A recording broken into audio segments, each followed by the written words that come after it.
জাদুর কম্পিউটার। আকাশ তার ক্লাসের সব থেকে বোকা আর অলস স্টুডেন্ট ছিল, তাই ওর বন্ধুরা সবসময় ওকে নিয়ে মজা করত। আর প্রিন্সিপাল ম্যাডামও ওকে একদম পছন্দ করতেন না। এই কথা আকাশ, দেখ এইবারও পরীক্ষায় তুই 0 পেয়েছিস। যদি এমনটাই চলতে থাকে তাহলে ওই দিনটা আর বেশি দূর নেই যেদিন আমরা সবাই এই স্কুল থেকে পাশ করে বেরিয়ে যাব আর তুই ক্লাস 5-এই পড়ে থাকবি। আকাশ রেগে আগুন হয়ে বান্টিকে বলল, এই বান্টি, বেশি হাওয়ায় উড়িস না। আমি সব জানি যে তুই চিটিং করে প্রত্যেকবার ক্লাসে ফার্স্ট হোস। আমি পরীক্ষায় 0 পেলেও আমি খুশি, কারণ আমি তোদের মতো কখনোই চিটিং করি না। একদিন দেখবি এই আকাশই তার নিজের কেরামতি দেখিয়ে প্রিন্সিপাল ম্যাডামকে অবশ্যই ইমপ্রেস করবে, আর এই বছরেই স্টুডেন্ট অফ দ্য ইয়ারের প্রাইজও জিতবে। বান্টি জোরে জোরে হাসতে লাগলো আর বলল, শুধু আকাশ নাম থাকলেই কেউ আকাশের মতো মহান হতে পারে না রে গাধা। তার জন্য কঠোর পরিশ্রম করতে হয়, মাথা খাটাতে হয়, আর এই দুটোই তোর কাছে নেই। তাই স্টুডেন্ট অফ দ্য ইয়ারের প্রাইজ জেতার কথা ভুলে যা। এই প্রাইজটা তো প্রত্যেকবারের মতো এবারেও আমি জিতবো। এই কথা শুনে আকাশ রেগে লাল হয়ে গেল আর বান্টির চিটিং করার ব্যাপারটা প্রিন্সিপাল ম্যাডামকে বলতে গেল। তখনই বান্টি ওকে ধমকে বলল, যদি আমার চিটিং করার ব্যাপারে তুই প্রিন্সিপাল ম্যাডামকে বলিস তবে কিন্তু তোর নিস্তার নেই। আগের বার শুধু ধমক দিয়ে ছেড়ে দিয়েছিলাম, কিন্তু এইবার যদি তুই ওই একই ভুল করিস তবে তোকে ধরে খুব পেটাবো। বুঝতে পেরেছিস তো? তাছাড়া তুই সব সত্যি কথা বলে দিলেও প্রিন্সিপাল ম্যাডাম তোর কথা বিশ্বাস করবে না, কারণ তিনিও আমাদের মতো তোকে বোকা আর অলস স্টুডেন্ট ভাবেন। আকাশ রেগে লাল হয়ে প্রিন্সিপাল ম্যাডামের কাছে বান্টির চিটিং এর ব্যাপারে বলতে তার কেবিনে গেল। বান্টিও খুব ঘাবড়ে গিয়ে ওর পেছন পেছন প্রিন্সিপাল ম্যাডামের কেবিনে চলে গেল। ম্যাম, আমি আপনাকে বান্টির ব্যাপারে কিছু বলতে চাই। এই বান্টি প্রত্যেক বছর চিটিং করে ক্লাসে ফার্স্ট হয়। না ম্যাম, এই আকাশ একদম মিথ্যে কথা বলছে। আপনি তো জানেনই যে ও কত বোকা আর অলস। ও আমার সাফল্য দেখতে পারে না, তাই ও আমার নামে মিথ্যে গল্প বানিয়ে বলছে। প্রিন্সিপাল ম্যাডাম গভীরভাবে কিছু চিন্তা করছিলেন আর কাঁদছিলেন। উনি দুঃখী স্বরেই ওদের দুজনকে বললেন, এখন এখান থেকে চলে যাও বান্টি আর আকাশ। এখন আমি কোনো কিছু শোনার মুডে নেই। এখন আমাকে আমার মেয়ে উষার কথা ভাবতে দাও। না জানি কোথায় চলে গেছে আমার উষা মা। আপনার মেয়ের কি হয়েছে ম্যাম? প্রিন্সিপাল ম্যাডাম বললেন যে ওনার মেয়ে উষা গত পরশুদিন থেকে উধাও হয়ে গেছে, আর পুলিশ অনেক তদন্ত করেও ওকে খুঁজে পায়নি। এই শুনে বান্টি আর আকাশ হতবাক হয়ে গেল। কি বললেন? উষা উধাও হয়ে গেছে? এইসব কি করে হলো ম্যাম? পরশুদিন রাতে আমি ওকে খেলনার দোকানে নিয়ে গিয়েছিলাম। তখনই আমার ফোনে আননোন নাম্বার থেকে একটা কল আসে। আমি তার সঙ্গে কথা বলতে বিজি ছিলাম। তারপর পিছন ঘুরে দেখি যে আমার মেয়ে উষা আর সেখানে নেই। নিশ্চয়ই আমার চেনা পরিচিত কোনো ব্যক্তি এই কাজটা করেছে, নয়তো তার কাছে আমার নম্বর কি করে এলো? তখনই আকাশ মেঘের মতো গর্জন করে বলল, আপনি একদম চিন্তা করবেন না ম্যাম, আমি আপনার মেয়েকে খুঁজেই ছাড়বো। আমি আপনাকে প্রমিস করছি। আপনার কাছে কি এই কিডন্যাপিং রিলেটেড কোনো তথ্য আছে? প্রিন্সিপাল ম্যাডাম আকাশের কথা বিশ্বাস করলেন না, কারণ তিনি জানতেন যে আকাশ খুবই বোকা স্টুডেন্ট। কিন্তু তারপরেও উনি ওকে আর বান্টিকে সেই রাতের একটা সিসিটিভি ফুটেজ দিলেন আর উষাকে খোঁজার কথা বললেন। আকাশ আর বান্টি ওই ফুটেজটা পাওয়ার সঙ্গে সঙ্গে উষাকে খুঁজে পাওয়ার জন্য কম্পিটিশন শুরু করে দিল। দেখে নিস কাদা আকাশ, উষাকে তো আমি খুঁজে আনবো। তাতেই প্রিন্সিপাল ম্যাডাম আমার প্রতি ইমপ্রেসড হবেন আর আমাকে স্টুডেন্ট অফ দ্য ইয়ারের প্রাইজও দেবেন। আচ্ছা, তার মানে তুই স্টুডেন্ট অফ দ্য ইয়ারের প্রাইজ পাওয়ার জন্য এসব করছিস। উষাকে তার মায়ের কাছে ফিরিয়ে দেওয়ার তোর কোনো ইন্টারেস্ট নেই। একদম ঠিক বলেছিস গাদা আকাশ। আমার সমস্ত ইন্টারেস্ট শুধুমাত্র স্টুডেন্ট অফ দ্য ইয়ারের প্রাইজ জেতার জন্যই, বুঝলি? আকাশ আর বান্টি স্কুলের কম্পিউটারে ওই সিসিটিভি ফুটেজটা ভালো করে দেখছিল আর প্রতিটা জিনিস নোট করছিল। ঠিক তখনই বান্টির ঘুম পেতে লাগলো। আমি ঘুমাতে যাচ্ছি। আমার প্রচন্ড ঘুম পাচ্ছে। প্রিন্সিপাল ম্যাডামের মেয়ে স্বর্গে যাক বা নরকে যাক, তাতে আমার কিছু এসে যায় না।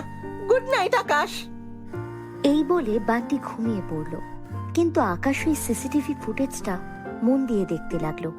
সে যে কোনো প্রকারে উষাকে তার মায়ের কাছে ফিরিয়ে দিতে চাইছিল, কারণ মায়ের থেকে দূরে থাকার যন্ত্রণা যে কি সেটা সে ভালো করেই জানতো। কারণ ওর মা খুব ছোটবেলাতেই ওকে ছেড়ে স্বর্গে চলে গেছেন। ঠিক তখনই ওর চোখ থেকে জল বেরিয়ে কম্পিউটারের উপরে পড়ল, আর কম্পিউটার থেকে একটা ঐশ্বরিক আলো বেরোতে লাগলো। আর কম্পিউটারটি বলতে লাগলো, তোমার মন অনেক পরিষ্কার বাছা। আমি তোমার পরিশ্রম দেখে খুব খুশি হয়েছি। গত 2 দিন ধরে তুমি দিনরাত উষাকে খোঁজার চেষ্টা করে চলেছ। আজ আমি তোমার সেই ইচ্ছা পূরণ করছি। এসো আমার ভেতরে, চলে এসো, আর তোমার উষাকে এই গুন্ডার হাত থেকে ছাড়িয়ে নিয়ে যাও। এই শুনে আকাশ খুব খুশি হলো, আর ওই জাদুর কম্পিউটারকে মেঝেতে রেখে তার উপর ঝাঁপিয়ে পড়ল। বান্টিও জাদুর কম্পিউটারের কথাগুলো শুনতে পেয়েছিল। আকাশ ঝাঁপিয়ে পড়ার পর সেও ওই জাদুর কম্পিউটারের উপরে ঝাঁপিয়ে পড়ল। আর ওরা দুজনেই টাইম ট্রাভেল করে উষার কিডন্যাপিং এর জায়গায় পৌঁছে গেল। তখনই বান্টি অবাক হয়ে বলল, আরে দেখ আকাশ, উষা ওইখানে দাঁড়িয়ে আছে। আর ওই যে প্রিন্সিপাল ম্যাডাম, দেখ উনি কার সাথে যেন কথা বলছেন। তখনই এক ভয়ানক চেহারার গুন্ডা সেখানে চলে এলো আর উষাকে উঠিয়ে সেখান থেকে পালিয়ে গেল। বান্টি আর আকাশও ওর পিছনে ধাওয়া করতে লাগলো, আর ওর আস্তানায় পৌঁছে গেল। ওই গুন্ডাটা ওদের দেখে ফেললো আর রাগে চিৎকার করে বলল, তোমরা কারা আর এখানে কি করছো? সত্যি করে বলো, নইলে কিন্তু আমি তোমাদের প্রাণে মেরে ফেলবো। আকাশ বীরের মতো বলল, উষা আমাদের প্রিন্সিপাল ম্যাডামের মেয়ে, ওকে ছেড়ে দাও, না হলে কিন্তু ফল ভালো হবে না। এইটুকু একটা বাচ্চা আমাকে বলছে যে আমার নাকি ফল ভালো হবে না। দাঁড়া, এক্ষুনি তোদের 440 ভোল্টের ঝটকা দিচ্ছে। এই বলে ওই গুন্ডাটা আকাশকে একটা বিদ্যুতের তারের সাথে বেঁধে দিল, যার ফলে আকাশ খুব জোরে কারেন্ট খেলো। আরো প্রচন্ড জোরে চিৎকার করতে করতে সেখানেই অজ্ঞান হয়ে পড়ে গেল। আর ওই জাদুর কম্পিউটারটাও জ্বলে গেল। অন্যদিকে বান্টি ভয় থরথর করে কাঁপতে কাঁপতে ওই গুন্ডাটাকে বলল, আপনি উষার সাথে যা খুশি তাই করুন গুন্ডা আঙ্কেল, কিন্তু প্লিজ আমায় ছেড়ে দিন। আমি আপনার কাছে হাত জোড় করে প্রার্থনা করছি। বান্টির প্রার্থনা শুনে ওই গুন্ডাটা হাসতে লাগলো আর ওকে ছেড়ে দিল। তুমি খুব বুদ্ধিমান ছেলে, যাও, আমি তোমায় মুক্ত করে দিলাম। এবারে তুমি স্বাধীনভাবে বাঁচো। এই শুনেই বান্টি সেখান থেকে এক দৌড়ে পালালো। তখনই উষার কান্নার আওয়াজ শুনে আকাশ জেগে গেল আর জাদুর কম্পিউটারকে তাকে সাহায্য করার জন্য বলল। জাদুর কম্পিউটার যন্ত্রণায় কাতরাতে কাতরাতে বলল, গুন্ডাটাকে মাউস কার্সার দিয়ে সিলেক্ট করে ওকে কাট করে তুমি ওকে শেষ করতে পারবে আকাশ বাবা। এই শুনে আকাশ যেন এক চিলতে আশার আলো দেখতে পেল, আর সে ওই গুন্ডাটাকে কম্পিউটারের মাউস কার্সার দিয়ে সিলেক্ট করলো। তারপর ওকে কাট করে দিল, যার ফলে ওই গুন্ডাটা উধাও হয়ে গেল। তারপর আকাশ ওই মাউস কার্সারটা ঘোরাতে ঘোরাতে ওকে ওই জায়গাতেই থাকা একটা জেলে নিয়ে গিয়ে পেস্ট করে দিল, আর তার ফলস্বরূপ গুন্ডাটা ওই জেলের ভিতরে ঢুকে গেল। এই দেখে জাদুর কম্পিউটার বলল, সাবাস আকাশ, তুমি খুব সাহসী আর দয়ালু ছেলে। সেজন্য আমি আমার সব বুদ্ধি তোমায় দিচ্ছি। এর সাহায্যে তুমি তোমার জীবনে অনেক উন্নতি করবে আর তোমার স্কুলের নামও উজ্জ্বল করবে। এই কথা বলা মাত্রই ওই জাদুর কম্পিউটারের ভিতর থেকে একটা ঐশ্বরিক আলো বেরোতে লাগলো। আর যখনই ওই আলো শেষ হয়ে এলো, তখন আকাশ দেখতে পেল যে সে তার নিজেরই ক্লাসরুমে বান্টির সাথে রয়েছে, আর ওর পাশে উষাও দাঁড়িয়ে আছে। এই দেখে সে খুব খুশি হলো আর উষাকে নিয়ে প্রিন্সিপাল ম্যাডামের কাছে গেল। উষাকে দেখে প্রিন্সিপাল ম্যাডাম আনন্দে আত্মহারা হয়ে গেলেন। তোমায় অনেক অনেক ধন্যবাদ আকাশ বাবা। আমি তোমায় সব সময় বকাঝকা করতাম, তার জন্য আমায় ক্ষমা করে দাও। আমি সব সময় সেই সব স্টুডেন্টদেরকেই পছন্দ করতাম যারা পরীক্ষায় ভালো নম্বর পেত। একজন স্টুডেন্টকে কখনোই শুধুমাত্র তার ভালো নম্বর দিয়ে যাচাই করা উচিত নয়, বরং তার ভালো গুণগুলোও যাচাই করা উচিত। আমি টিচার হয়েও এই কথাটা বুঝতে পারলাম না, কিন্তু তুমি একজন স্টুডেন্ট হয়ে আমায় এই মূল্যবান শিক্ষাটা দিয়ে গেলে। প্রিন্সিপাল ম্যাডামের মুখ থেকে নিজের সম্পর্কে এই প্রথমবার প্রশংসা শুনে আকাশ খুব খুশি হলো। জাদুর বেগুনের ঘর। তো বন্ধুরা, আজকে যে গল্পটি বলতে যাচ্ছি সেই গল্পের নাম হচ্ছে জাদু বেগুনের ঘর। সোনালি সকালে ছোট্ট গ্রাম সন্দেশপুরে কুয়াশার মাঝে সূর্যের প্রথম আলো ফসলের মাঠে ছড়িয়ে পড়ছিল, আর গ্রামটির পাশে বয়ে চলা রত্নাই নদী সব সময়ের মতো শান্ত ছিল।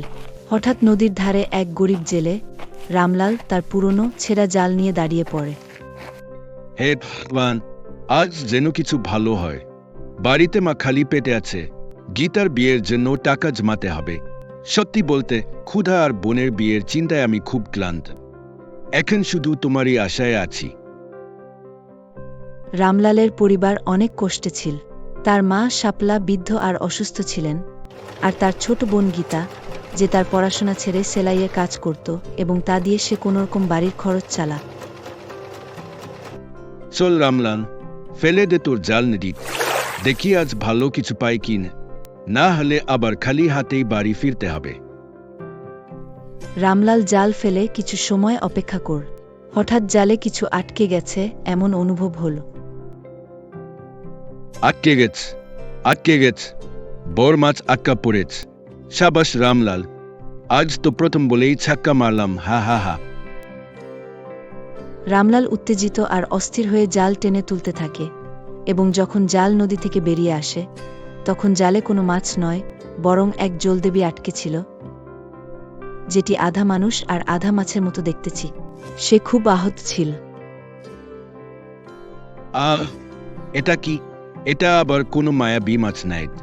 পালিয়ে যা রামলাল, মনে হচ্ছে আজও তোর ভাগ্য খারাপ। রামলাল ভয়ে সেখান থেকে পালানোর জন্য প্রস্তুত হচ্ছিল, তখন জলদেবী কষ্টের কণ্ঠে বলল, আমাকে বাঁচা রামলাল, আমাকে বাঁচা। যদি তুমি আমায় সাহায্য না করো তবে সেই দুষ্ট রাজা রত্নবীর আমাকে মেরে ফেলবে। তুমি কে, আর তোমার এই অবস্থা কিভাবে হল? আমি জলদেবী, এই নদী এবং তার আশপাশের সাগরের রক্ষিকা। রাজা রত্নবীর একটি জাদুকরি বেগুনের খোঁজে, যা কেউ খাওয়ার পর যাই কিছু বলবে তা সব সত্যি হয়ে যাবে, তাই সে আমাকে ধরতে চাইছে। সে আমার উপর আক্রমণ করেছিল, তবে আমি কোনোভাবে বেঁচে এই নদীর কাছে চলে এসেছি। আমাকে তোমার বাড়িতে নিয়ে চলো, বাকি কথা আমি সেখানে বলবো। রামলাল জলদেবীর কথা তো বিশ্বাস করতে পারছিল না, কিন্তু তার অবস্থা দেখে সে তাকে সাহায্য করার সিদ্ধান্ত নিল। ঠিক আছে, চলো জলদেবী, আমার বাড়িতে চল। কিন্তু তুমি তো মাছ, পানি ছাড়া বাঁচবে কিভাবে? আমি কোনো সাধারণ মাছ নই রামলা, তোমার ভাষায় বললে আমি এক মায়াবী মাছ, হা হা হা। আমি যে কোনো জায়গায় বাঁচতে পারি। রামলাল জলদেবীকে তার ছোট্ট মাটির ঘরে নিয়ে এলো, যেখানে তার ঘরের ছিদ্র থেকে পানি পড়ছিল। তা দেখে রামলাল খুব লজ্জিত হচ্ছে। তখন আম্মা এবং গীতা জলদেবীকে দেখে অবাক হয়ে গেল। রামলাল, এটা কে, আর কেন তুমি তাকে এনেছ? আমাদের তো নিজের খাবারের ঠিকানা নেই, এর ওপর তুমি এই বিশাল মাছ নিয়ে এসেছ। তোর মাথায় কি কিছু আসছে না? ভাইয়া, এই মাছটা তো অনেক অদ্ভুত দেখাচ্ছে। এটা আমাদের বিপদে ফেলবে না। তুমি গিয়ে এটাকে আবার পানিতে ছেড়ে আসো, বুঝলে? আমাকে কিছুদিন এখানে লুকিয়ে থাকতে দাও বোন, বদলে আমি তোমাদের সাহায্য করব। আমি তোমাদের এমন কিছু দেব যা তোমরা কখনো কল্পনাও করতে পারো না। আম্মা আর গীতা দ্বিধায় ছিল, কিন্তু রামলাল তাদের বুঝিয়ে দিল। তারপর জলদেবী তার জাদু দিয়ে রামলালের ভাঙাচোরা ঘরকে জাদুকরি বেগুনের বাড়িতে পরিণত করল, যেখানে সব ধরনের বিলাসিতার ব্যবস্থা ছিল। এটা দেখে রামলাল অবাক হয়ে গেল। এই কি সেই জাদুকরি বেগুন জলদেবী, যেটার কথা তুমি বলছিলে? না রামলাল, সেই জাদুকরি বেগুন তো সমুদ্রের গভীরে এক জায়গায় আছে। তবে দাঁড়াও, আমি সমুদ্রের ছোট্ট একটা অংশ তোমার বাড়ির ভিতর নিয়ে আসছি। তারপর জলদেবী তার জাদু দিয়ে রামলালের বেগুনের ঘরের মধ্যে সমুদ্রের একটা অংশ নিয়ে এল। এটি দেখে গীতার মাথায় একটা আইডিয়া এলো। শোনো ভাইয়া, যদি আমরা এই জায়গাটাকে ছোট এক বিচের মতো বানিয়ে ফেলি, যেমন গোয়া বা মালদ্বীপের মতো, তাহলে কেমন হবে? মানুষ টাকা দিয়ে এসে এখানে দেখবে আর আমরা অনেক ধনী হয়ে যাব। তারপর রামলাল আর গীতা মিলে উঠোন সাজালো এবং এই পানির আশ্চর্যজনক জায়গাটাকে রামলালের গোয়া নামে নাম দিল। আস্তে আস্তে গ্রামবাসীরা অনেকেই এটি দেখতে আসতে লাগল, আর একদিন রামলাল কোটিপতি হয়ে গেল। হি হি হি, আমি তো নিজের চোখকেই বিশ্বাস করতে পারছি না। গীতা কোথায়? আমি কিছুদিন আগে পর্যন্ত গরিব ছিলাম, আর আজ রাজার থেকেও বড়লোক হয়ে গেলাম। হা হা। এখন তো তোর বিয়ে আমি খুব ধুমধাম আয়োজন করে করব। হা হা হা। তখন রামলালের পুরনো এক বন্ধু মুন্না রামলালের সাফল্য দেখে খেপে গেল, কারণ মুন্নার মনে হয়েছিল যে রামলাল তার চেয়ে কখনো কিছু ভালো করতে পারবে না। কিছুদিন আগে তো রামলাল ছিল নিঃশেষ, আর সে সব সময় আমার কাছে টাকা ধার চাইতো, কিন্তু আজ তার বাড়িতে তো টাকা ঝরছে। এটা কোনো অলৌকিক ঘটনা হতে পারে, কিছু একটা সন্দেহজনক হয়েছে। ঠিক তখন রাজা রত্নবীর জলদেবীকে খুঁজতে সন্দেশপুর গ্রামে পৌঁছালো এবং গ্রামবাসীদেরকে জিজ্ঞাসাবাদ শুরু করল। শোনো ভাই, তুমি কি কোনো অদ্ভুত মাছ দেখেছ এখানে? সেটা হলো জলদেবী, যার শরীরের এক অংশ মানুষ আর এক অংশ দেখতে মাছের মতো। যে তাকে ধরবে তাকে আমি আমার জাদুকরি বেগুনের অর্ধেক অংশ দিয়ে দেব। মুন্না এটা দেখল আর রামলালকে বিপদে ফেলার সুযোগ হিসেবে রাজাকে জানানোর সিদ্ধান্ত নিল। সে রাজাকে বলল, শুনুন মহারাজ, আমি জানি আপনি যে জলদেবীকে খুঁজছেন সে কোথায় রয়েছে, কিন্তু এর বদলে আমি সেই পুরস্কার চাই যেটার ব্যাপারে আপনি ওই গ্রামবাসীকে বলেছিলেন। হ্যাঁ হ্যাঁ, আমি সব দেব, শুধু তুমি জলদেবীকে খুঁজে বের করো। তার জন্য তোমাকে আমি সেই জাদুর বেগুনের অর্ধেক দিয়ে দিব। মুন্না রাজাকে রামলালের বাড়ির রাস্তা দেখিয়ে দিল। এটি শুনে রাজা তৎক্ষণাৎ রামলালের বাড়িতে পৌঁছালো এবং জলদেবীকে দেখতে পেতেই চিৎকার করতে লাগল, জলদেবী, তোমার খেলা শেষ। এখন তুমি আমাকে সেই জাদুকরি বেগুনের কথা বলো, যেটা খেলে যা বলবে তা সত্যি হয়ে যাবে, না হলে মরার জন্য প্রস্তুত হও। জলদেবী এই লোকটাকে, আর এ তোমাকে কেন নিয়ে যেতে চায়? এই হলো রাজা রত্নবীর রামলাল, এবং সে আমাকে ধরার জন্য এসেছে সেই জাদুকরি বেগুনের খোঁজ। সে এই বেগুন দিয়ে সমস্ত পৃথিবীকে নিজের দাস বানিয়ে তাদের ওপর রাজত্ব করতে চায়। তখন রাজা জলদেবীর ওপর আক্রমণ করে, আর রামলালের সাথে একটি ভয়াবহ লড়াইয়ের পর সে জলদেবী, রামলাল, আম্মা এবং গীতা চারজনকেই বেঁধে বন্দি করে ফেলে। হা হা হা, এখন সোজা সোজা সেই জাদুকরি বেগুনের খোঁজ বলো জলদেবী, না হলে তোমার সাথে আমি এদেরও মেরে ফেলব। হা হা হা। সেই বেগুনের কাছে পৌঁছাতে কেউ আমাকে ঠেকাতে পারবে না, কেউ না। হা হা হা হা হা। তখন জলদেবী তাদের জীবন বাঁচানোর জন্য রাজাকে জাদুকরি বেগুনের খোঁজ জানিয়ে দিল। এটা শুনে রাজা খুশিতে পাগল হয়ে গেল এবং জাদুকরি বেগুনের কাছে চলে গেল, কিন্তু তখন সেখানে জাদুকরি বেগুন ভাগাভাগি নিয়ে মুন্না এবং রাজার মধ্যে তর্ক শুরু হয়ে গেল। আপনি আমাকে জাদুকরি বেগুনের অর্ধেক ভাগ দিবেন কথা দিয়েছিলেন মহারাজ, কিন্তু এখন আপনি আপনার কথা পাল্টাচ্ছেন। আমি আমার ভাগ না নিয়ে ছাড়ব না, যা কিছু হোক না কেন। ভাগ? তুমি যেমন বিশ্বাসঘাতক তেমন কিছু পাবে না। কে জানে, যেমন তুমি কিছু টাকার লোভে আমাকে জলদেবীর খোঁজ জানিয়েছিলে, কালকে তুমি একইভাবে কোনো শত্রু রাজাকে আমার গোপন তথ্য জানিয়ে আমাকে মেরে ফেলবে। রাজা এবং মুন্নার মধ্যে ঝগড়া বেড়ে গেল এবং জাদুকরি বেগুন পাওয়ার লোভে তারা একে অপরকে মারতে উদ্যত হয়ে গেল। জাদু বেগুনের জন্য তারা সমুদ্রে ঝাঁপিয়ে পড়ে এবং শ্বাসরোধ হয়ে ছটপট করে সেখানে মারা গেল। দেখো রামলাল, লোভের পরিণাম কি হয়, তাই আমাদের কখনো লোভ করা উচিত নয়। তারপর জলদেবী সেই জাদুকরি বেগুন রামলালের হাতে তুলে দিল এবং নিজে নদীতে ফিরে গেল। রামলাল সেই বেগুন খেয়ে সব সময় মানুষের উদ্দেশ্যে ভালো কথা বলতো, যা সত্যি হয়ে যেত এবং সবাই তাকে আশীর্বাদ করত। পৃথিবীর সকল মানুষ সুখী থাকুক, সবাই সুস্থ থাকুক, সবাই একে অপরের সাথে মিলেমিশে থাকুক, সবাই সর্বছর বাঁচুক এবং কোনো মানুষই দুঃখ বা যন্ত্রণা না ভোগ করুক, চারপাশে শান্তি এবং ঐক্য বজায় থাকুক। রামলালের এক ভালো কাজের কারণে সমস্ত দেশ ও পৃথিবী জুড়ে তার প্রশংসা হতে লাগল এবং সমস্ত গ্রামবাসীরা জলদেবীকে পূজা করতে শুরু করল।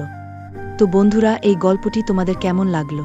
গল্পটি যদি তোমাদের ভালো লেগে থাকে তাহলে ভিডিওটিতে একটি লাইক করো, কমেন্ট করো, আর আমাদের চ্যানেলটিকে সাবস্ক্রাইব করতে ভুলবে না কিন্তু। দেখা হচ্ছে পরবর্তী ভিডিওতে। ধন্যবাদ।